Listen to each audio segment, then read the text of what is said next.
Maya por Central Luzon. Ini ing PTV, Balitang Kapampangan. Dineklarada nung drug cleared ring at keng apulot siyam a porsyentos keng ligit 500 a barangay keng Pampanga.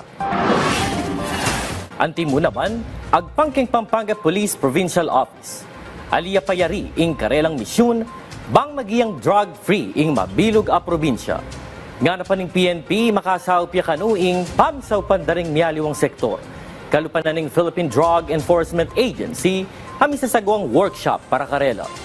Layon na mo ning may sabing workshop, aturwanan dala, keng pamag-validate at pamag-consolidate, kareng datos, bang makapagpaluwalang updated list da, reng drug personalities, may kapagkumpleto na, keng community-based rehabilitation program.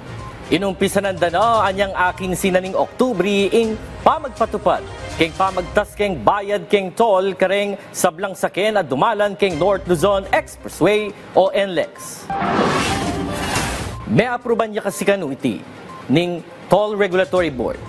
Agpang keng updated toll matrix, reng sablang motorista gagamit Class 1 vehicles, yapin lareng regular asaken, ampo pareng SUVs. Singilan danong tsa 119 pesos, ibat keng dating 86 pesos.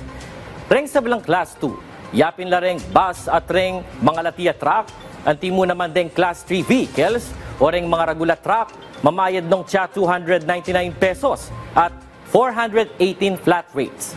Many batya iti keng dating 215 at 302 pesos. Balabalawi siya ing Asia-Pacific Ministerial Conference on Disaster Reduction keng Philippine International Convention Center keng Siyudad, Pasay. Mekyabela keng may sabing conference reng representanti da ring gobyerno ibat ka ring miyayaliwang bangsa. Kaya bela mo naman reng keng international at civil society organizations, pribadong sektor, akademya at stakeholder groups. Layo na ning may sabing conference sa pasiknangan niya ing pamisaw panda, reng sablang sektor, pangaras keng pamagaksyon, patse makisakuna at kalamidad. Iniing peka mo munang pamikatagun megiyang hosting Pilipinas keng may sabing event. Minuna na ng susulong Presidente Ferdinand R. Marcos Jr. ing pamagprotekta na ning kekatang bangsa keng kalikasan. Oren po, reng balita keng abanong siswan, ngening kayorasan. Para kay ngaliwa pang update, si follow you po kay kaming social media platforms. Yaku po kay kong talasuyo, Arlo Kiarmotas para kay Pambansang TV, naning Bayong Pilipinas. Dakal pong salamat. May poras, labwat, Kapampangan.